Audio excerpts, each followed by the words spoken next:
So good afternoon, everyone out there in internet land. It's a Wednesday afternoon here in upstate New York, Binghamton. And as everyone knows, I complain about the weather here because Deborah, I lived in Colorado for 10 years. And I mean, they have sun like 335 days out of the year. And in Binghamton, not so much. However, this week we have a lot of sun. So we're going to be getting out and enjoying that sunshine. This is Yvonne DeVita with Smart Conversations. And today on my show, I'm going to be talking with Deborah Brown-Volkman. Deborah, welcome to the show. Welcome. Very happy to be here. Excellent, excellent. We're going to have a talk about career coaching. We're going to talk about getting out of a rut because especially right now, I think in the last few years, because of COVID, because of some of the things that have been happening with the illnesses in the country and trying just to keep up with it, Deborah, it's been so difficult. People get in a rut and they're in a place where they're not sure how to get out of it and get either back to where they want to be or into a new place. And so Deborah's going to help us with that. Deborah is a career and executive coach. She's the CEO and head coach of Surpass Your Dreams, which she launched in 2002. I really like that a lot, Surpass Your Dreams.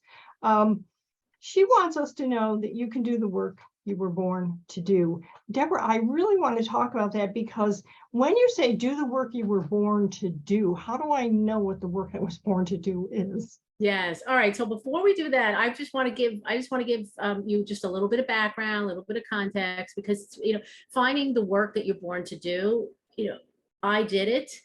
And now I help other people do the same thing. So I am from New York. You will hear my New York accent. I grew up in the burbs, the boroughs of New York. And what you did is you went into the city. You went into Manhattan. You got a job, one of those big, tall skyscrapers. I'm not saying it right, but one of the tall buildings. And that's what I knew from a little girl. That's what you do. So after I graduated college, I got a job in a Fortune 500 company, and I really felt like I made it. The problem was I didn't like the work. Like it wasn't me. And I gave it my best shot. I gave it my best shot 12 years. And I said, there's something missing. This is not my soul's work. This isn't what I'm supposed to do. And it was really scary for me. And it was overwhelming for me because all my friends are working for companies in big, tall buildings. And that's what my parents said to do. That's what you do. So, long story short, I put myself on a journey to find a career I love. I found coaching and it just kind of clicked. Part of finding the work you're born to do is listening to yourself, but it's putting yourself on the journey. It's putting yourself out there, and then something clicks and it feels right. And then you just keep pursuing it. You don't know where it's going to go, but you just keep going. And, it's now 20 years later. And I absolutely positively do the work, love the work. People ask me, what will I do when I retire? And I said, I don't really see myself retiring. When you're living your purpose I don't think there's a retirement for that. Yeah, I hear you. I really love that phrase, your soul's work. Tell us a little bit about that, because here's the thing. In my world, when I meet women of a certain age, and I'm talking women over 50, so in some women over 60, and they have had this one particular job their entire life, and now they don't. And they're beginning to think, what else is there? So how do they find their soul's work? Okay, so you're not going to wake up one day and go, boop, there's the answer. Like we wait, boop. It doesn't work that way. You have to take action. So where you start is, what do you like to do? So if you're working, then you can take a look and say, what are the activities that I really enjoy? What are things that I'm best at? Can I expand it? If you are not working, then you take a look at your hobbies. What would you do? What do you do in your spare time? What would you do if you didn't get paid for it, since you're not getting paid for it? Where are you volunteering? That is where you begin the journey, because that gives you clues. So when I think of that, I agree. I've often talked to women, especially who had a hobby, for instance, photography or baking or something, and they just don't know how to turn it into a business. Is that something you help them with? Yes. So there's so much information out there, right? Yeah. So anything you want to do, you can do. So how do I start a photography business? You Google it, Mhm. or now you go to TikTok. Now the search is in TikTok. That's how you figure stuff Wow. out. So there is so much information on how to do something. And there's so many other people that have done it. And there's so many videos. So I find that people don't do things for two reasons. One, they're afraid of something. And the second thing is they don't know how to do it. Now, they don't know how to do it is a real thing. But with my clients, I don't start there. I start with the thinking. What is the fear and what's the limiting beliefs around it?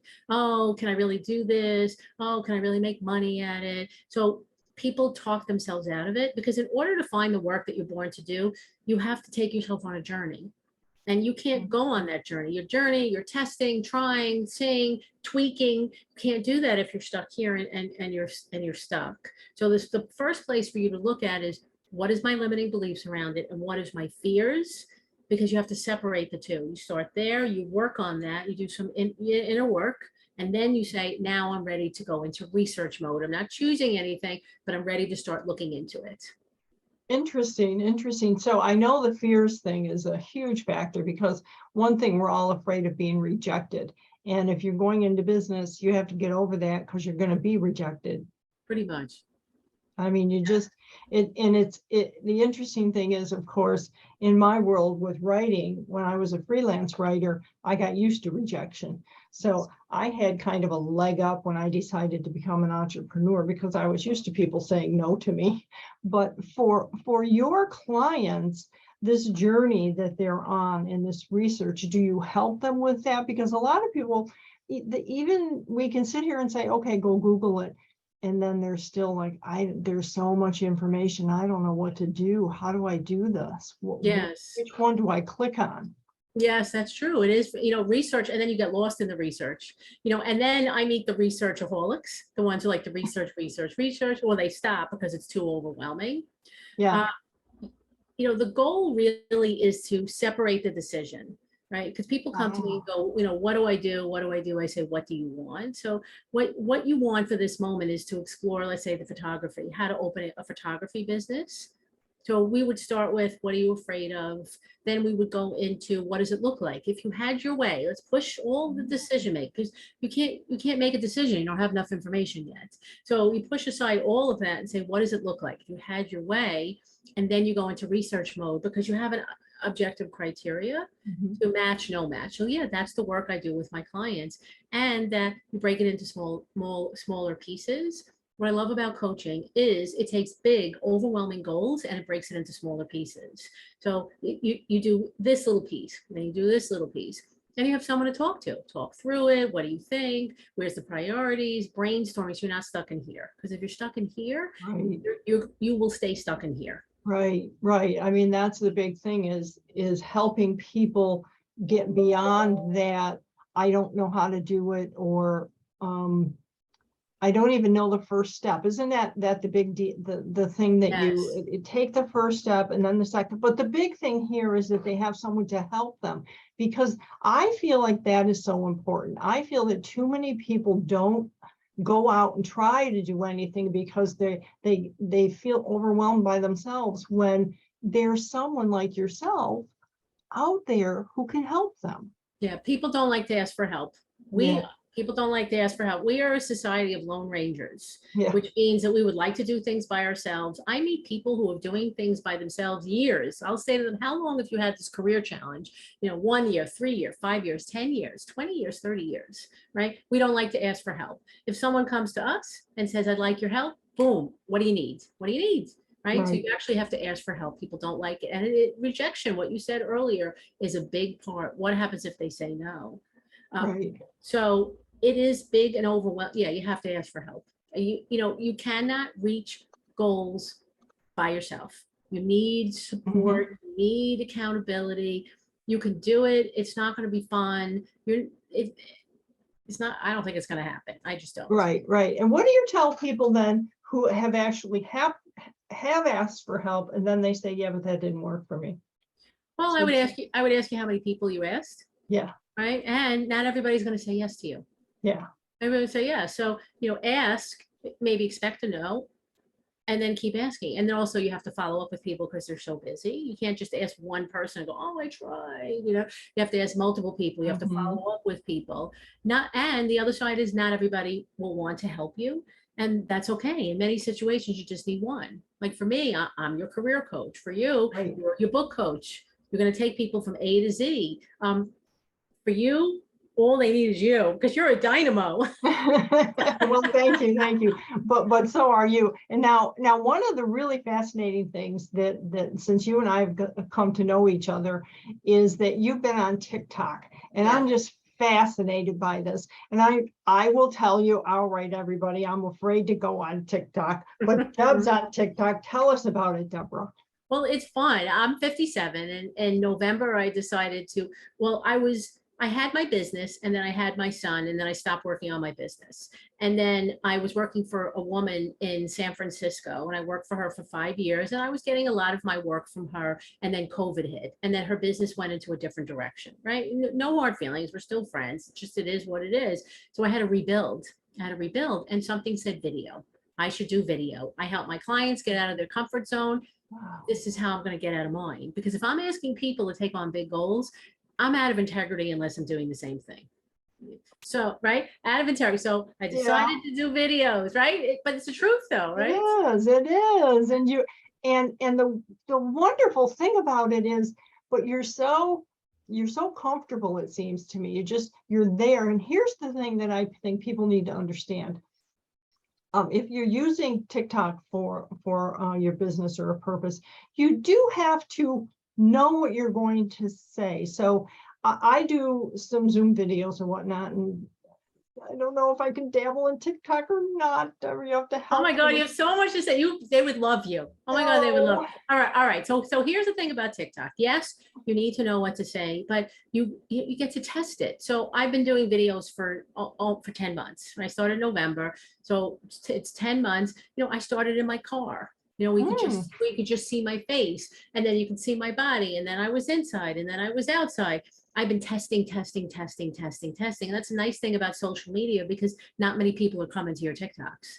They're just not. So you get to test. I finally have a groove where I put a dress on, I go outside, I put a little lipstick on, and I'm myself. So in the beginning, no one's watching you, but you get to test it, you get to be comfortable with it, and then you keep going, and I think people get used to you and they start to like you, and you have to stay the same.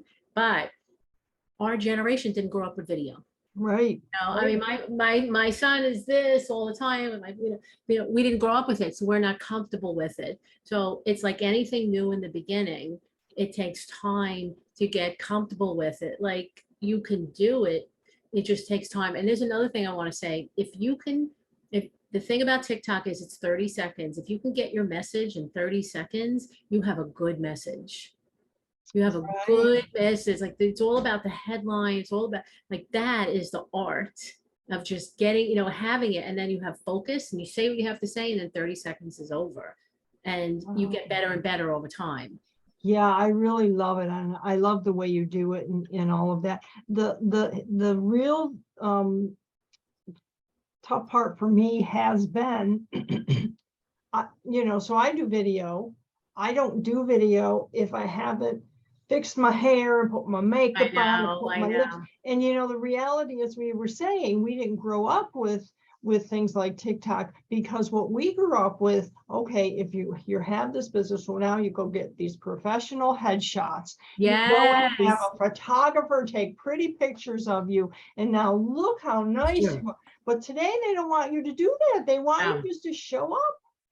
Yeah, women still have to look good. I mean, I've had my raw videos. They don't do as well.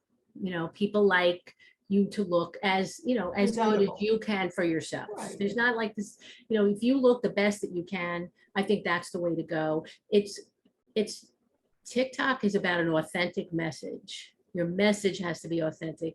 In some of the other mediums, you like with Instagram, a little bit more influencer. It's not as staged. You have to be real. But I'm like you. I put makeup on, I put a dress on, I put some lipstick on, and I feel better, and I feel more confident, and I think my message is more confident because of and I have to say that you look really good in red. I really love it when you're in red. And so I do the purple thing. You know, I have the purple and my hair is fading and I'm going to get it done next week. So it will be all bright purple again. And that's where I put my mark, so to speak, because I think you're right. I think it isn't that we need to do it. It's that for the purposes that you and I are using something like TikTok, people expect you to be a little professional.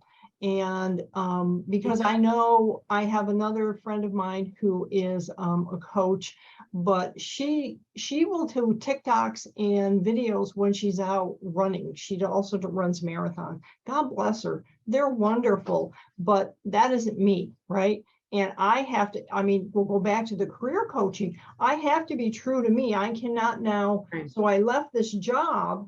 I cannot now try to do something just like I was doing at my job that I didn't like. That's right. And she's the runner, and that's her. Over time, the reason you have to keep going and being consistent is because people get used to you. So people are used to her running. They're used to me like this. So they get used to you, and they start to listen to your message. And it's social media is also very nichey. So you find your people, you find your tribe, and then you do your thing. But that, you know, I was terrified of doing videos, terrified, and I'm more comfortable with it because I started to do it, and then I realized I'm good at it. You know, that's how you find the work that you're born to do. You have to test things. But if you look at it as this big overwhelming goal, you're not going to do it. You got to break it into small, achievable pieces, little pieces, one video at a time, one. That's how you reach your goal. And it's very difficult to reach your goals by yourself. And we're not supposed to. Adam had Eve, peanut butter has jelly. We're supposed to do things with other people. We're not supposed to do things by ourselves. Absolutely. I mean, the Lone Ranger had Tonto. And that's right. I mean, Bernie and Bernie. Yes. And honestly, it's so refreshing because we especially women have been taught to think, well, I have to do this by myself, because if I don't do it by myself, then it won't be right. People won't respect me for it. But that's not true. And in the career coaching world, so for people who have multiple dreams, so I want to do this, but maybe I really want to do this. Well, Deborah, I really was thinking the other day, I do this. How do you handle that? Well, everybody has multiple things. Okay. So people are in three places. You know, I have no idea what to do. Like I'm lost. I know what I want to do, but I'm not working on it, or I have different things. So most people are in the middle, right? And that also keeps you. And there's the fear. I'm afraid of choosing. I'm going to choose the wrong thing. What do I do? Yes. I fail. So we do one thing. I'm a big believer in one thing. You can only do one thing at a time. You can only ride one bicycle at a time.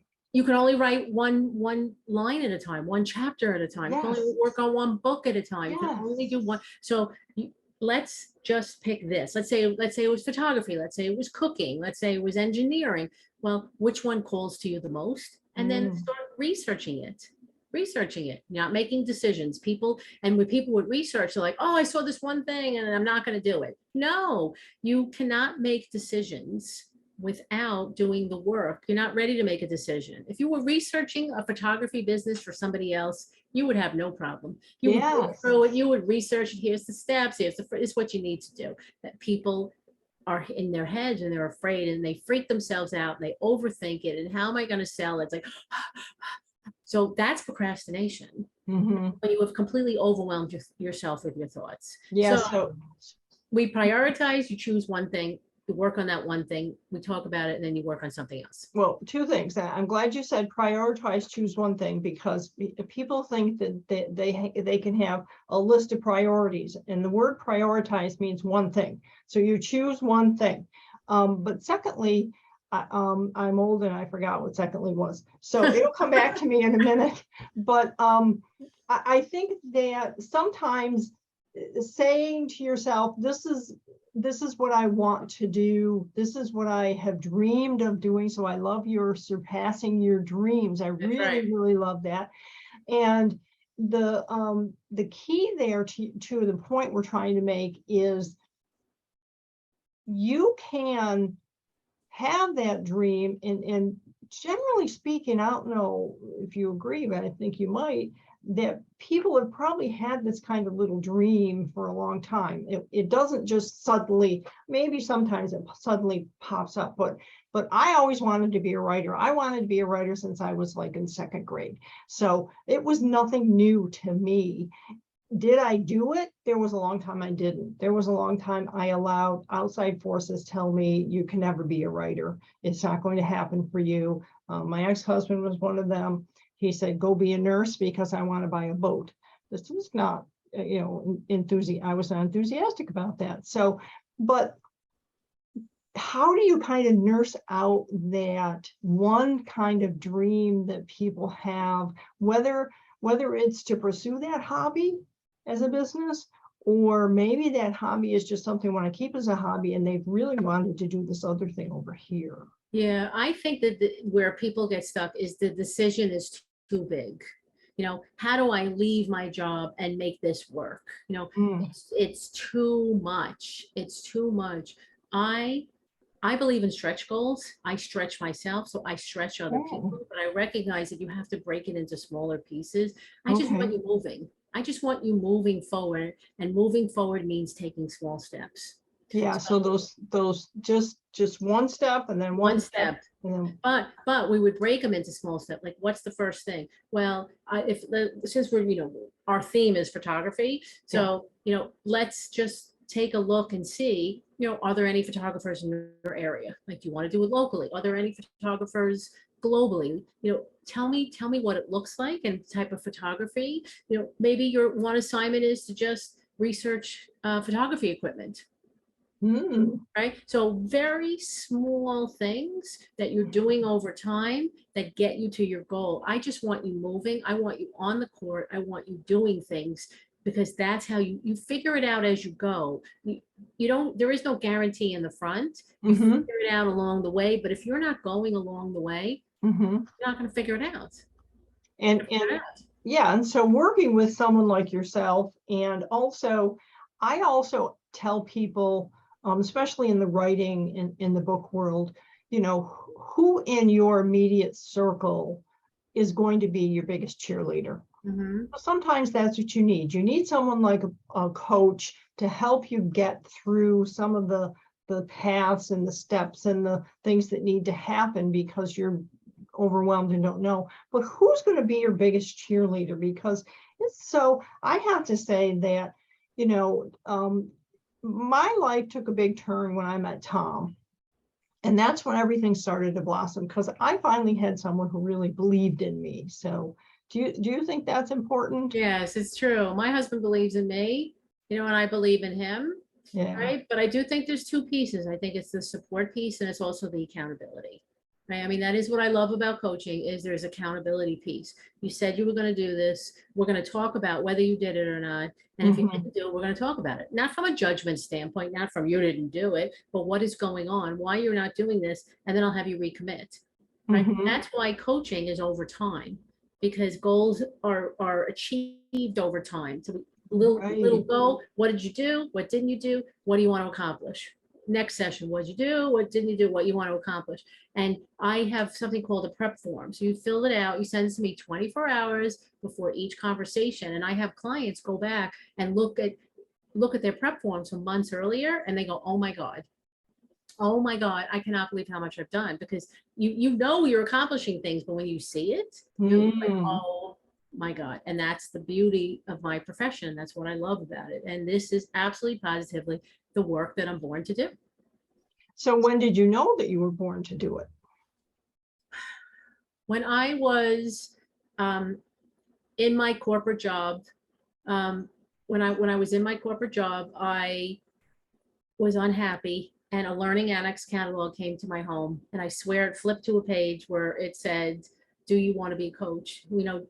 About a life coaching. And I took a class, and it just kind of clicked. I was taking classes at New York University at that moment, and I was going to go down the financial planning piece. I completed it, and I was going to take the test, but then I found this. And when I was taking the classes, something said, take the classes. I've always listened to myself. And as I was taking the classes, I was like, oh my God, oh my God, oh my God. And then I'd go back to my job and I was like, oh my God, oh my God, oh my God. So it just became apparent to me. Did I know that I would end up here? No, but I just kept listening to myself. How does it feel? How does it feel? How's it feel? How's it feel? And then I would take on little projects. You know, I've written books myself, and I would just figure it out along the way. I would take on a project, figure it out. Take on a project, figure it out. You figure it out if you commit to it, and then you have the right support and you have the right accountability. Yeah, and I think you by figuring it out, by taking the steps, by going on the journey, and that was one of the words you used earlier in the talk today, is journey. It is a journey, right? Yep. And in the coach's job is kind of to make it a less stressful journey.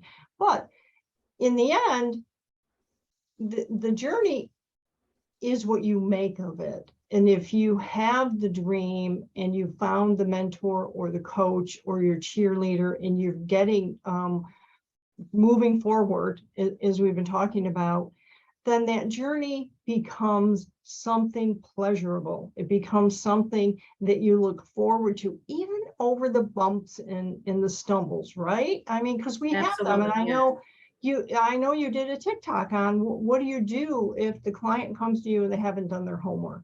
And that's a really big thing. That's a big, because in the work that I do with writing, I'm usually pretty good a couple days ahead of time saying, so is chapter 3 ready? I haven't seen it. You need to send it to me. And, you know, because when we get on a call, we generally talk about the chapter that the author's written. So that's true. You're like, where's that chapter 3? That's you know, we were on a call yesterday. And the client had not done his homework, and Tom said, oh, she's got the ruler out, put your hand out, she's gonna slap it, you know. And that's you know, it isn't me being mean or anything. It's just, yes, the work needs to get done. And if there are reasons, obviously sometimes there are reasons that they don't. Yes, I really we'll talk about it. Yeah, I liked that particular TikTok you did about what do you do when the client hasn't done their homework. Mm-hmm. Just so you know, there's like 100 TikToks in this conversation, because I mean, I get in front of a camera and I talk about stuff, but there are people that do podcasts just like this, where they do certain things, or they give presentations and they take little clips, and that's what goes on TikTok. So it doesn't have to be, you know, something you start from scratch. You could take all these little nuggets and all these really cool things that you said, and that could be the place that you start. I know, but you have to be technologically. No, there's plenty of people out there who will take your money.